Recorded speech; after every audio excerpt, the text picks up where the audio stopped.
Hi Baz, what are you doing here? I'm just tinning the iron using Baker's soldering fluid.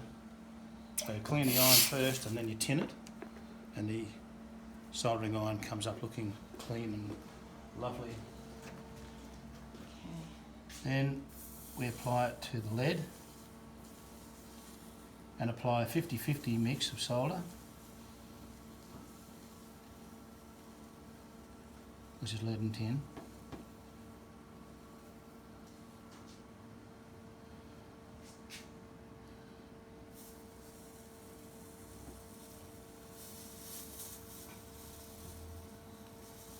And so as you can see now, it's going on, but it's just a little bit cold. So the iron needs to be heated just a bit more. So to heat the iron, you've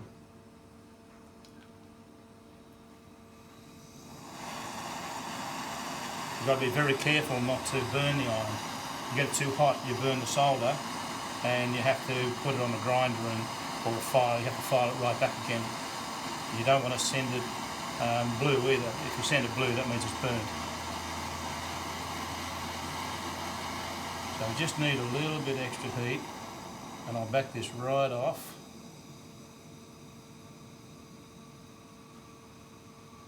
This modern technology the old people didn't have.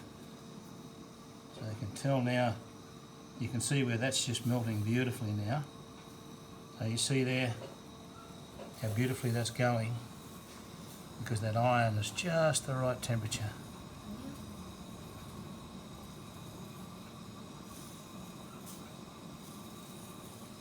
Yeah, that's perfection. That's just beautiful. You're getting capillary attraction, you're getting a lovely pattern in the actual soldering, and that is just beautiful. You have to be very careful that you don't melt the lead, because it'll go through. It's a real art to it. I'm just using the weight of the iron now to push the lead down, because the lead's expanding. So now you can see, I just turn the iron off, because now you can see it's starting to get a little bit too hot. That there is a beautiful temperature.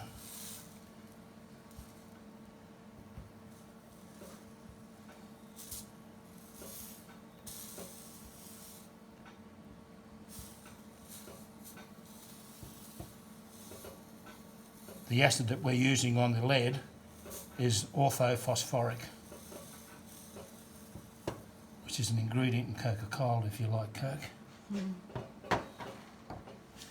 Iron's got cold again now. So we need to be careful of two things.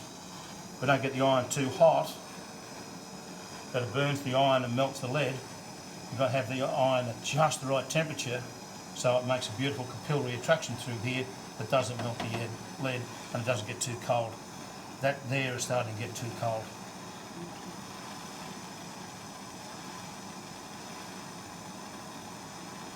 But if you have a close look, come round here, Leonie, and have a close look at that. That actually looks like a TIG weld. And that's how beautiful you can get lead soldering if you do it properly and of course have been trained well and know what you're doing. So how many people have you seen that have used this technique? Oh, not a great deal. Not a great deal. My father taught me. He taught me from when I was a first year apprentice. So he learned because he did his trade in the 50s. Most people from the 50s can do this. Most plumbers from the 50s can do it. Okay. But there'd be very, very few people now that can do this.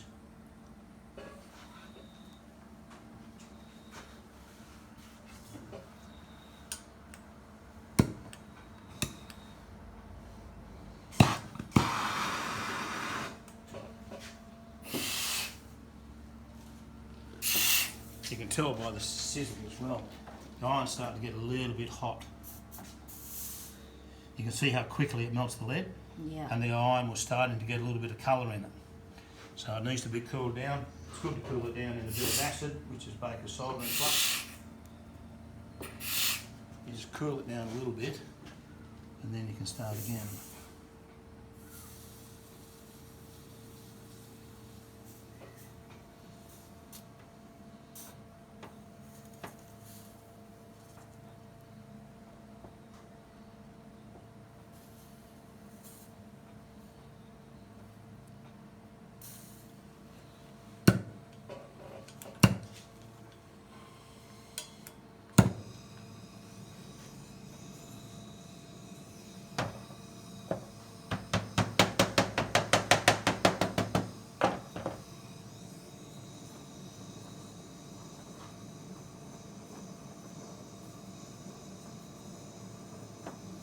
Once again, just trying to find that beautiful temperature.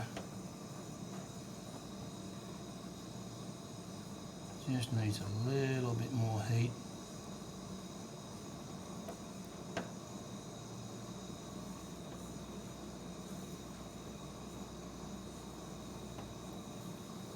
See how beautifully that's going now? Yeah. So that's perfect temperature. That's what you've got to strive for, is perfect temperature. That's actually just slightly, very, very slightly melting the lead, which is the parent metal, which gives you a much better join. It's only on the top that's melting just slightly. But the actual solder itself is forming a capillary joint between the two surfaces. Okay.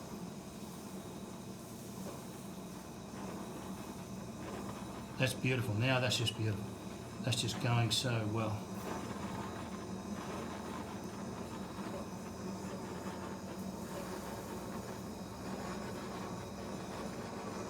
And this job, of course, is doing the back flashing for a chimney flashing on a historic building in Barradine, which is the Soldiers Memorial Hall. All done traditionally, as it would have been done when the hall was built. No silicon here. Job done.